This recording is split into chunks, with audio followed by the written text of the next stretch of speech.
Have you ever experienced something so ridiculously coincidental that you had to stop and ask yourself, wait a minute, am I in a simulation? Well, buckle up because today we're diving into some of the most mind-blowing coincidences in history. Ones so strange they might just make you question reality itself. And hey, if you've never had a crazy coincidence happen to you, maybe you are the glitch in the Matrix. The Lincoln-Kennedy connection. All right, buckle up, because this is one of the strangest historical coincidences you'll ever hear. The eerie, almost supernatural connections between Abraham Lincoln and John F. Kennedy. If you've heard this before, don't worry. It never gets less weird. Let's start with some numbers. Lincoln was elected to Congress in 1846. Kennedy, 1946. Exactly 100 years apart. Lincoln became president in 1860. Kennedy, 1960. 100 years apart. And here's where things start getting really strange. Both were succeeded by a Johnson, Andrew Johnson, born in 1808, and Lyndon B. Johnson, born in 1908. See the pattern? But wait, there's more. Both presidents were assassinated on a Friday while sitting next to their wives. Lincoln was shot at Ford's Theater. Kennedy was shot while riding in a Lincoln, a car made by the Ford Motor Company. Still with me? Because this next part is just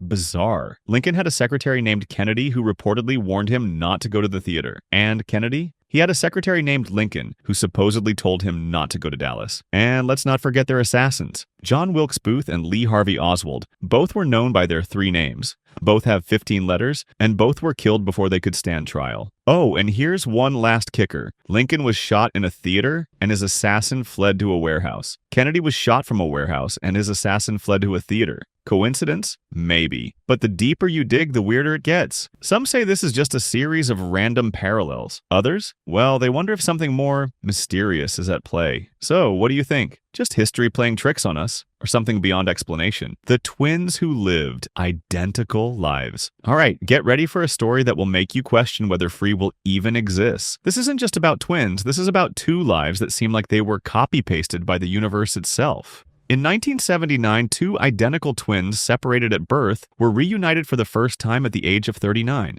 Now, you'd think their lives would have turned out completely different, right? I mean, different families, different cities, different upbringings. Wrong. Turns out these guys had been living nearly identical lives without even knowing it. And when they finally met, the list of eerie similarities just kept getting longer. Both were named James. Their adoptive parents, with no connection to each other, somehow picked the same name. Both married a woman named Linda. Pure coincidence? Hold on. Both got divorced and then remarried a woman named Betty. Okay, now that's weird. Both had a son. And what did they name him? James Allen. The only difference? One spelled it Allen, the other Allen. Both became police officers. That's not a common career choice. Both had a passion for woodworking. At this point, you have to wonder, was something pulling the strings? But wait, it gets even crazier. Both drove the same model of car. Both had headaches at the exact same time of day. Both vacationed at the same beach in Florida without ever knowing about each other. I mean, come on. Either this is the strongest argument for genetics ever, or fate just copy-pasted their entire existence, changed a few minor details, and called it a day. Some scientists argue that this is just an extreme case of nature over nurture, a real-world experiment in how much our DNA influences our choices. But others? They see something deeper, maybe even a glitch in the Matrix. So, what do you think? Coincidence? Destiny? Or proof that our lives might not be as random as we think? The man who survived Hiroshima and then Nagasaki. Imagine this. You survive a nuclear explosion. The sheer force of the blast should have killed you instantly, but somehow you make it out alive.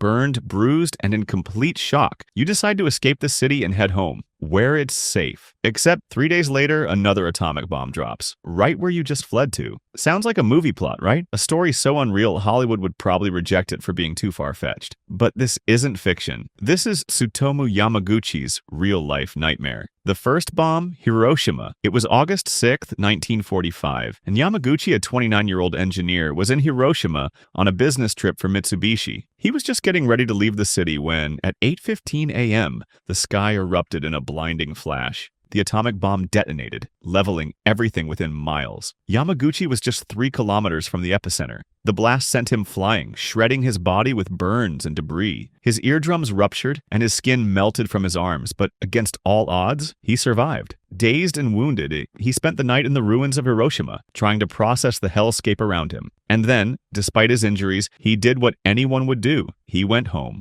The second bomb, Nagasaki. But home wasn't just any city, it was Nagasaki. He arrived on August 8th, exhausted, bandaged, and barely believing he was alive. He reported to work the next morning, telling his boss about the impossible horror he had just witnessed in Hiroshima. But his boss didn't believe him. And then, boom! At 11:02 a.m. on August 9th, the second atomic bomb dropped, this time on Nagasaki. Once again, Yamaguchi was 3 kilometers from the blast. Once again, he was knocked to the ground. And once again, he survived. If that wasn't enough, this time he was inside a building, which shielded him from the full force of the explosion. But still, 2 nuclear bombs in 3 days. And he walked away from both. The aftermath. Despite being one of the only officially recognized survivors of both bombings, Yamaguchi lived a long life, eventually making it to the age of 93. And get this, he outlived the entire nuclear age he suffered through. He spent his later years campaigning against nuclear weapons, using his unimaginable experience to advocate for peace. So, was he the unluckiest man alive, or was he the luckiest? Either way, Tsutomu Yamaguchi wasn't just a survivor.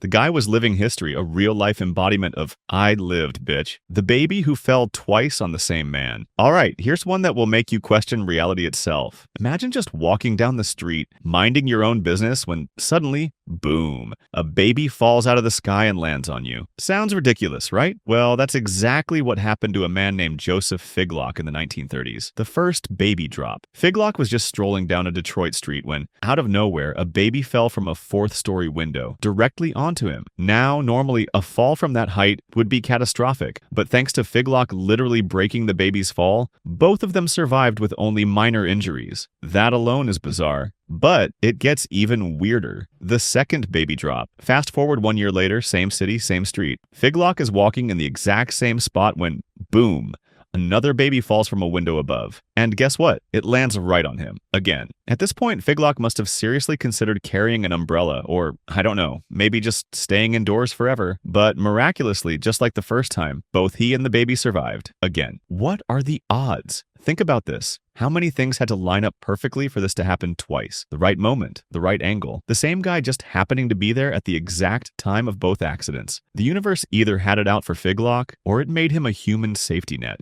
Some people would call this pure coincidence. Others, they might start asking if Joseph Figlock was actually part of some cosmic glitch in the system. Either way, after the second incident, I bet you anything this man never walked under windows again. The book that predicted the Titanic. Alright, this one isn't just creepy, it's downright chilling. In 1898, an author named Morgan Robertson wrote a novel titled Futility, or The Wreck of the Titan. It was just a work of fiction, an exciting, dramatic story about a massive, unsinkable luxury ocean liner that hits an iceberg and sinks. 14 years later, in 1912, the real-life Titanic set sail for its maiden voyage. We all know what happened next, but here's where it gets disturbing. The similarities between the fictional Titan and the real Titanic are almost identical. The Titan was described as unsinkable. The Titanic? Famously advertised as unsinkable. The Titan hit an iceberg in the North Atlantic. The Titanic also hit an iceberg in the North Atlantic. Both ships were around 400 feet long and could travel at 25 knots. Both carried far too few lifeboats, leading to mass casualties. Both sank in April. And the name of the ship in the book? The Titan. I mean, what are the odds? Did Morgan Robertson predict the future? Now, some skeptics argue that this wasn't prophecy, but just an educated guess. After all, ocean travel was becoming more advanced, and big ships were being built at record speeds. Maybe Robertson was just ahead of his time. But others, they aren't so sure, because Robertson didn't just sort of predict the Titanic. His book described it with uncanny precision. Some people even believe he had a vision of the future, a sixth sense, a glimpse into something beyond time itself. And honestly, if anyone out there finds an old book predicting a plane crash, maybe we should start paying attention. Oh, and just to make things even weirder, years later, Robertson also wrote a book about a future war between the US and Japan, where Japan attacks with a sneak assault, a full 40 years before Pearl Harbor.